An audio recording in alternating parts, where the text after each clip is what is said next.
Hello, everyone. My name is BPerry. This is the 30th episode of BPerryFilms Podcast. I'll be educating everybody on how to spend their money wisely. In this video, I'll be suggesting some ideas of what you could do with $10,000. I know during the pandemic, it has changed our relationship with money. There are some people who enjoy spending their money, and then there are some who are more conservative with their spending habits. In this video, I'll be giving some examples of where you could allocate your money to make more money long term and increase your knowledge in your field. So, first suggestion I came up with is going to college. And it's a big decision. I know for me, when I turned 17, I had a big conversation with myself, inner thought, and I had to decide if I was going to pursue dance full time in New York or go off to school and continue my education. And I realized that if I went off to college, it would better prepare me to become a choreographer, open up my own dance studio, company, or any of that sorts, versus if I just went straight away. And to be honest, you never know what's going to happen. You might lose interest in whatever you're trying to pursue. A pandemic that happened, and a lot of people were scarce trying to find jobs, or losing their jobs, losing their lives. A lot of obstacles just come your way, and you just don't know what to expect. And when you're going through that process of you going from high school to college, it's a big transition. You're losing the support system, you're starting a new journey in a new state, in a new country, taking on a different field that you may be interested in. Your ideas might change, you might change majors, or if you are working in the workforce, you could be thinking, oh, I want to elevate my career and I have to go back to school to master a certain skill or a certain craft. And believe it or not, some companies will help you pay for school if it's relevant to the field that you're in, whether it be finance, engineering, technology. All those type of jobs help. And there are a lot of pros and cons of going to school. Of course, some pros would be furthering your education, hopefully making more money, getting more opportunities, learning about different cultures and different experiences. It opens up your eyes for things. And then the low turning point is that you got to pay back those loans, of course. And you have to really think, is this really worth it to me? I know this seems like a big investment at first, but what is going to be the long-term effect? Am I still going to be interested in that field? And am I going to get the goal that I hope to achieve at the end? And sometimes we have to look past that and just take one day at a time, and hopefully things work out in our favor. You can go at your own pace. You don't have to go full-time. You can go part-time, take one class at a time, two classes at a time, whatever works in your budget. And some institutions, if you're lucky, you might be able to get some scholarships. You might be able to get some grants. And yes, there is a difference between loans and grants. I had a conversation with someone who has a YouTube channel and he's growing his business on there, but he didn't know the difference between a loan and a grant. And it was very concerning to me. Loans you have to pay back. Grants is opportunity to use the money to use for a specific purpose. And I go on to detail about it in my course, Creating an Effective Business Plan, where I kind of discuss some of those things. Like I said, you can go at your own pace. You can go in whatever field industry that you want to go in. The sky is your limit. You just have to keep practicing and practicing to master your craft. No one became whoever they are overnight, whether it be a public figure or someone that you admire in your friends, family, co-workers, managers. They all started from ground zero. They all started at the very bottom and worked their way up in some type of system, one way or another. Another suggestion is that you could start a business. And, my channel is all about education, making people take on goals, opportunities that might seem out of reach, and take that out of reach moment and grab that star and become that star. And there's a myth that goes on online between these gurus, influencers, public speakers. Yeah, be concerned and don't take advice from them. You can't start a business without any money, and I'll go into detail on some of the expenses that occur. I talk about this in my course, Creating an Effective Business Plan, that a lot of things do cost money, but there's ways to work around it. You can be conservative with your spending and making sure that you're using all the resources around you to help you save and take on more opportunities to grow in your field, and making sure that things make sense. Just because someone's spending a lot of money on something doesn't mean that it's necessarily going to work for you. Just because someone got a discount somewhere, it doesn't mean that's going to be working for you. Every field has a different experience, whether you're a service-based business, product-based business, or even going into digital products. And I'll break down some prices for you. So the first expense will be your phone. You don't have to get a high-end $1,000 phone just to start out, but I would say maybe in a $400 or $600 tier plan, where you have a phone that has at least 8 megapixels, can shoot in HD. Your phone could be your camera. You can reply to emails, check your Stripe account, your QuickBooks accounts, and all that good stuff, all on your device. I recommend for people to have a laptop, just in case you're doing some video editing or have to write some documents down, signing contracts on different sites. Laptops are very necessary to have because it helps you keep organized. Instead of having papers everywhere, you can keep everything all in one cloud storage. Some software that you might need is Google Workspace. I have an affiliate link in the description box. Most of these suggestions that I have will have affiliate links, so you can get a discount on certain things and also get some resources. And I do get a small commission, no added fee to you, but I'm gonna suggest some tools that I use for my business and some other tools that other people have to help you get to that next level that you're striving for. You need to get Google Workspace. It offers Microsoft Teams, Docs, Slides, Sheets, which is kind of like Microsoft system, but on Google's platform. You can get some cloud storage. I suggest the standard plan. It comes with about 4 terabytes worth of storage. And you can get a Google domain for your website. Websites can range between maybe $300 to about $1,000 plus per year. It just depends on what platform works for you. And I'll put some links in the description box for that as well. And you need a website for people to figure out who you are. For me personally, when I audit through all these different guests that I have on my podcast, the website isn't enough. Some people buy followers, some people don't get much engagement on social media, and the website should tell a story. It kind of conveys you to figure out what is the personality behind the creator, the CEO, the manager, or whoever's running this company, and figure out what field are they in, what services do they offer, what type of audience do they have, how are they reaching out to their target market, which we call a persona, and how it can be broken down. You can get software like Zoom. I recommend Zoom Pro because you get recording features, and that's what I use for my podcast when I have my guests. And you can even live stream, which I think is pretty neat, off the platform as well. And you can schedule webinars and speaking engagements. Keeps everything all in one flow.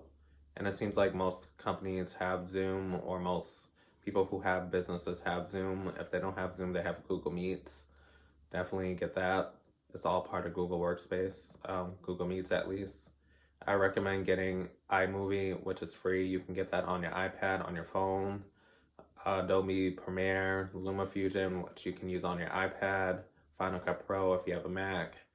Like I said, there's always some type of platform that you can use on certain type of computers, whether it's Windows, Chrome, Apple, any type of computer has its own type of database of how you can use things.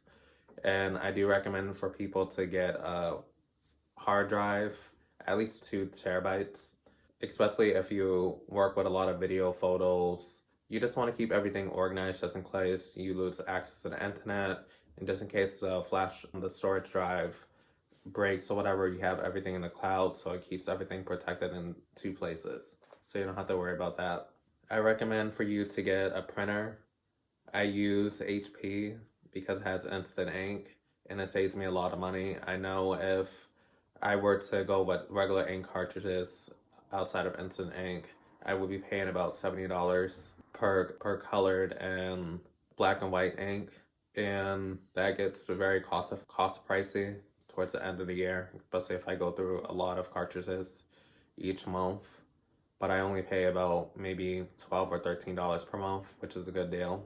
And believe it or not, it works really good. They give you the bigger one, so you don't have to worry about refilling it all the time. And when it's about to get low, they send you new cartridges in the mail, and you just return the old ones, and they get recycled for new gear.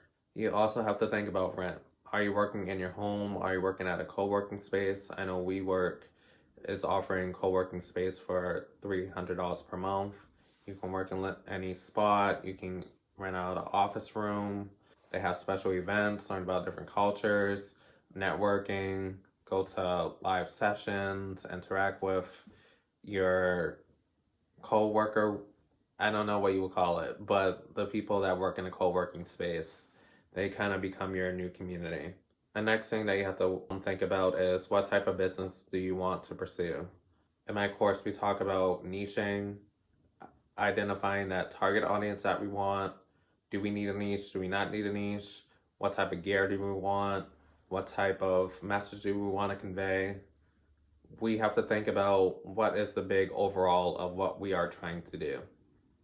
And like I said, throughout my course, we think about brainstorming. We think about what our mission statement's going to be. We're thinking about what is going to be the end result. How are we going to complete that? How much is everything going to cost us this year versus next year? Are we going to make a profit? Is it going to be a loss? We have to think of what may happen. What the price is increasing, we have to upgrade our prices. Sometimes people are not going to spend as much, so we have to downsize somewhat. Sometimes you want to expand and grow a team like I want to. And that requires money and a lot of people investing in your products and services, you know? And I recommend for everyone who wants to start a business, start with the business plan. Without the business plan, you're going to run into a lot of roadblocks and everything's not going to work the way that you want it to work. But you write everything pen to paper, and it will help you achieve those goals that you strive to aim for. When you register your business, whether it's a sole proprietor, C Corp, S Corp, LLC, multi-member LLC, non-for-profit, partnership, all those things cost different fees. They can range between $60 to about $520. And these are some prices from my state, Massachusetts. It could be different for your state. It could be higher, it could be lower. But do some research. Just because everyone's starting with an LLC, well, not everyone, but a majority starting with an LLC, doesn't mean it's necessarily going to work for you.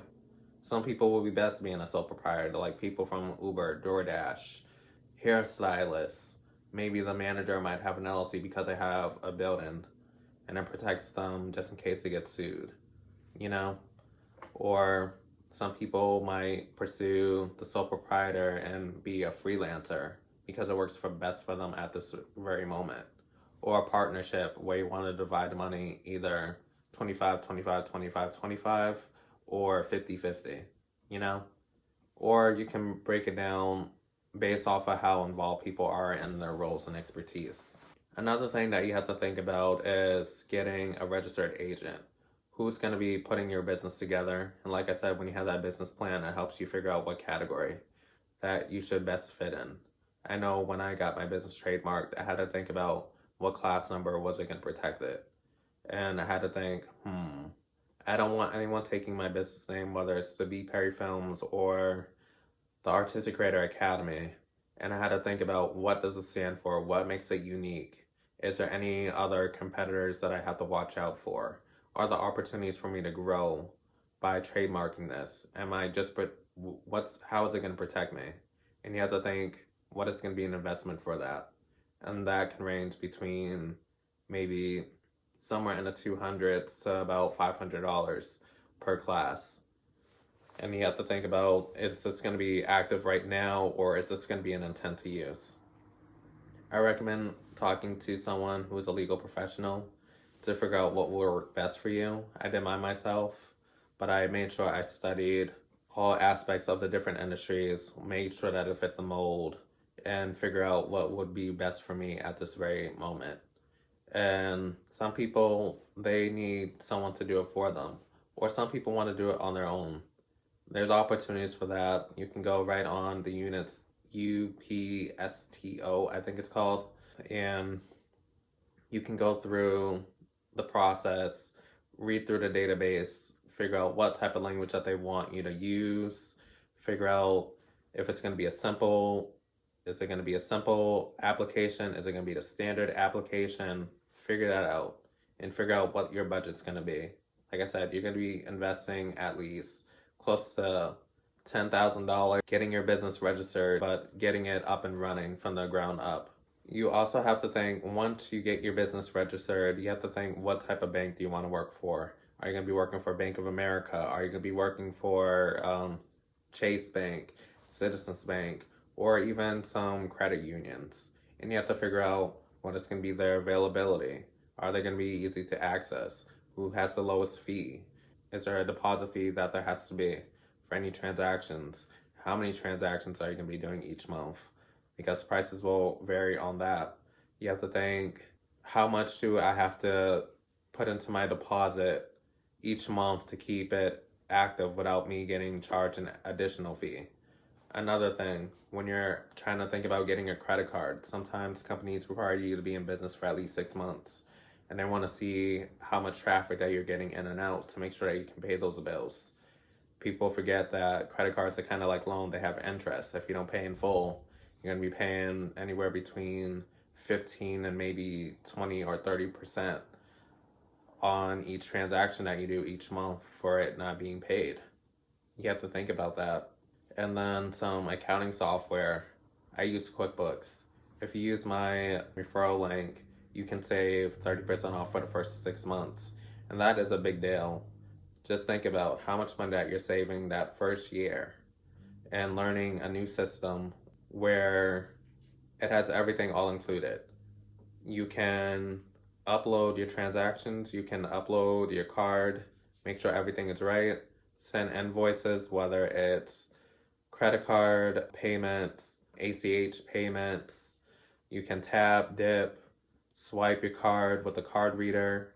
It has everything all included. And if you feel like that's too much work, looking at the profit and loss statements, your cash flow, your visions for each quarter, each month, you have to think, do I need someone to help me with this, or can I do it myself? If you feel like you're not responsible for that, you can pay an extra fee and get someone to do some of the work for you. Get you a bookkeeper, and they'll walk you through the process of getting you started and making sure that each balance is going together. You can even set up payroll. You can do time tracking. People can clock in and out. You can even include TurboTax at the end of the year. I know taxes are due soon on April 15th, and then sometimes for some businesses, March 15th, which mine is due. You have to make sure that you have everything in the right place in the right categories, whether it's business expenses, whether it's marketing and advertisement, whether it's financing, software, just different components, education. And you have to make sure that you put everything in the right category so you can save on certain taxes. You can get certain tax deductibles and some tax credits, you know? You want to have everything in that one spot to make sure that you're going to hit the quotas that you are striving for. So yeah, the next thing that you're going to need to do is get a domain. Once your business is fully registered and you know that you can use your name, you're going to get a Google domain. It'll be at whatever your company name is. I know mine is at BPerryFilms, username at BPerryFilms, where people can connect to me, whether it's them writing a comment on my YouTube posts, whether they're trying to be featured on the podcast, doing some webinars, some speaking engagements. Everybody reaches to me on Instagram first. Once we go through the screening, we go over to the emailing, send them a template of all the information that I need and make sure that's the right fit.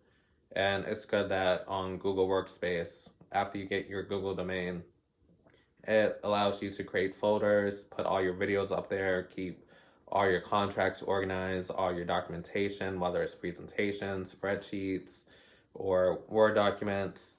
I know for the podcast, I have my intro script because it's hard to remember everything about the guests or what's going on. It helps me keep on track. And sometimes I outline what I want things to go. And no, I don't read everything word for word. Sometimes it's just one line, a quote, certain things. Like I said, I like everything all in one place. Keeping everything all in keeping everything all in one place keeps me organized, keeps me sane, and helps me throughout the day.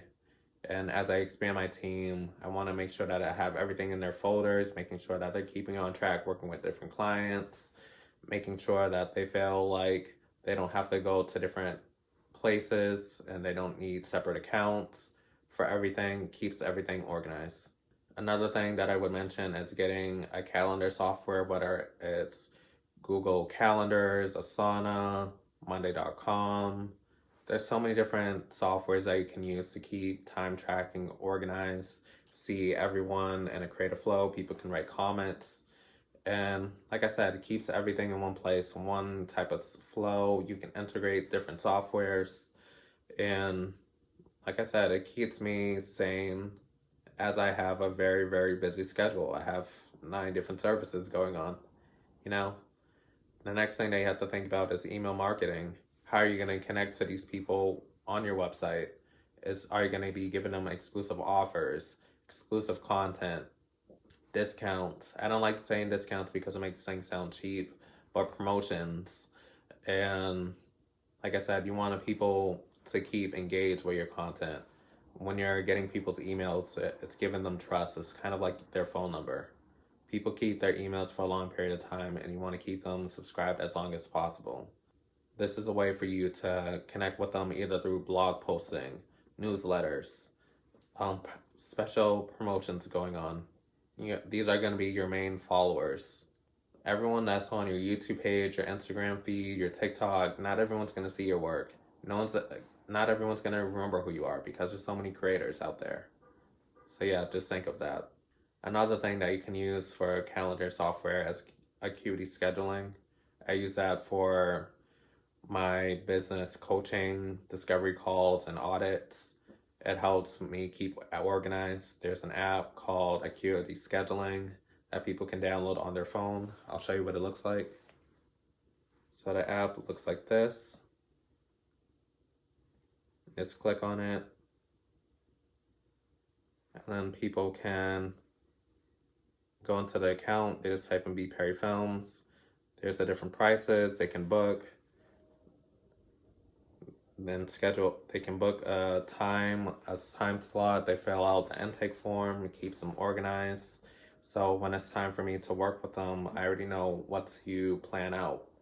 I'm very engaged on trying to help my students the best that I can, whether it's through creating an effective business plan or YouTubers Create, where I help them create a brand story image using video to grow their business products and services.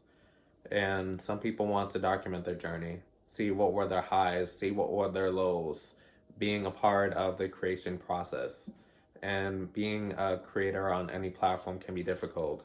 I don't even think it's the recording part. It's more editing your true authentic self.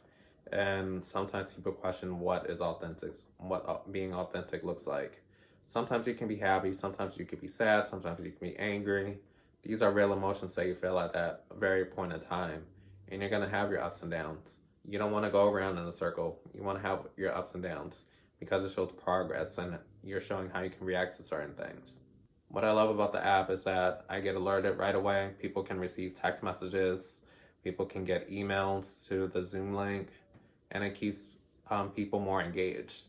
It sends them that reminder saying 15 minutes before our call or 30 minutes before the call, make sure that you don't forget. Make sure they have your pen and paper. Get it ready and take your notes.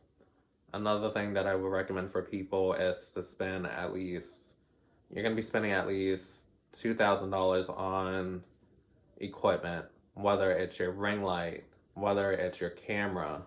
Like I said, you can use your phone as the substitute camera, but eventually you're going to upgrade so your quality will be a lot better. Getting the phone that you need, getting the database software that you need, getting any type of equipment that you need to perform a certain task. If you are a hairstylist, you're going to invest in combs, brushes, gels, shampoos, conditioners, just all that good stuff. And then there could be barbers, different clippers, different blades, scissors. There's different things for every type of business. Now, I know people are probably wondering, what type of business should I invest in? Should I do service-based business? Should I do a product-based business? Should I get into digital products? In session 1, I talk about all that, and I let them know that being a service-based business, it's really hard. You're not gonna have a lot of support in the beginning. I don't think in any business, people might be excited that you started something, but people really investing in your products, that is gonna be really tough. You're gonna realize you're not gonna have that much support in the beginning, because people want to see your testimonies, but people don't want to be the first ones to try it. And it's weird how that works. But like I said, you're gonna be when you're thinking about a service-based business, you got to think about, are you an expert? How much time are you gonna be using to work with your client? Is this gonna be a repeat client? How much are things gonna cost? How much are you investing each month on different software? And then as a product-based business, you got to think about, what type of materials are we going to use? Where are we going to be shipping this? How much is this going to cost? Shipping, consuming, building. What does your team look like?